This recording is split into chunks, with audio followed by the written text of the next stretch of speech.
Kepala Badan Nasional Penanggulangan Bencana atau BNPB, Letjen TNI Suharyanto, mengungkapkan bahwa bantuan kemanusiaan pemerintah Republik Indonesia untuk warga korban badai siklon akan diterima langsung oleh Perdana Menteri Vanuatu dan Menteri Luar Negerinya. Bantuan tersebut akan diserahkan oleh Menteri Koordinator Pemberdayaan Manusia dan Kebudayaan atau PMK, Muhadjir Effendi.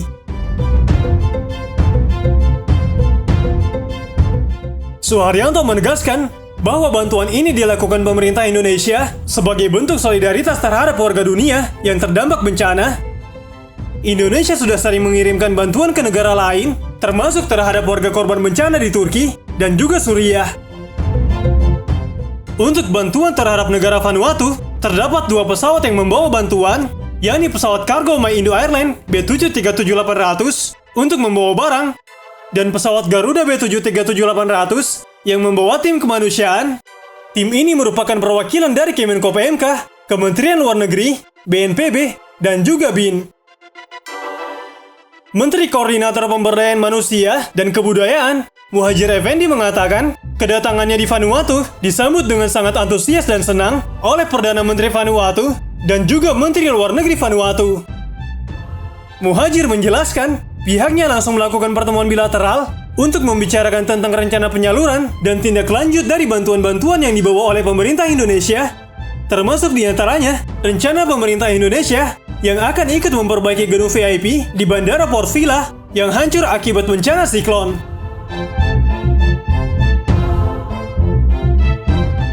Kepala BNPB, Letjen TNI Suharyanto, turut memberikan penjelasan bahwa selama masa pemerintahan Presiden Joko Widodo, Indonesia telah 2 kali memberikan bantuan ke Republik Vanuatu. 1 diantaranya dilakukan pada tahun 2015, yang juga dilakukan pada saat bencana angin topan terjadi. Suharyanto menerangkan bantuan yang diberikan saat itu juga cukup besar, yakni senilai 2,2 juta US dollar atau sekitar 33 miliar rupiah. Suharyanto menerangkan, bantuannya hampir sama. Ini membuktikan bahwa Indonesia tidak memandang negara manapun dan tidak terkait dengan hubungan diplomatik atau mungkin suara-suara yang tidak begitu mendukung kebijakan politik luar negeri Indonesia terhadap Vanuatu. Indonesia tidak melihat itu. Ketika negara itu mengalami kesulitan dan meminta bantuan, maka Indonesia akan membantu.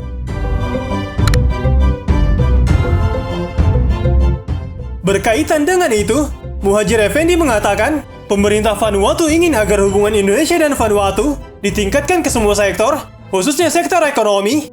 Pasalnya selama ini, Indonesia dan Vanuatu hanya memiliki hubungan dalam kaitan dengan masalah kemanusiaan. Muhadjir Effendi meminta Duta Besar Canberra, Australia, untuk menindaklanjuti keinginan pemerintah Vanuatu agar meningkatkan kerjasama di sektor ekonomi dan sektor lainnya. Apalagi Indonesia bersama Vanuatu bermitra dalam organisasi multilateral negara-negara Pasifik, yaitu Melanesian Spearhead Group atau MSG dan Pacific Island Forums atau PIF.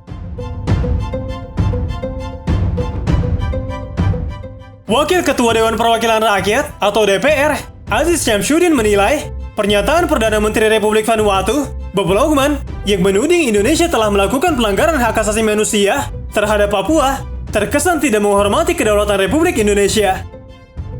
Ia menyebut apa yang disampaikan Louwman sebagai sesuatu yang tidak pantas atau tidak etis. Ia menegaskan Papua adalah bagian penting dari Republik Indonesia. Hal itu juga telah ditegaskan di dalam Resolusi Perserikatan Bangsa-Bangsa nomor 2504. Fakta itu perlu dihormati Vanuatu maupun kelompok lain yang terus berupaya untuk memprovokasi keutuhan Negara Kesatuan Republik Indonesia. Aziz mengaku heran dengan sikap Vanuatu yang kerap melontarkan persoalan Papua sejak tahun 2016 hingga kini di forum sidang umum PBB. Ia khawatir isu yang selama ini disampaikan Vanuatu justru hanya sebuah perasaan atau tidak berdasar. Lebih jauh lagi, ia meminta Vanuatu agar belajar etika dari konsep ASEAN sehingga bisa menerapkan nilai-nilai peradaban yang baik tanpa mengintervensi, apalagi menuduh sesama negara berdaulat.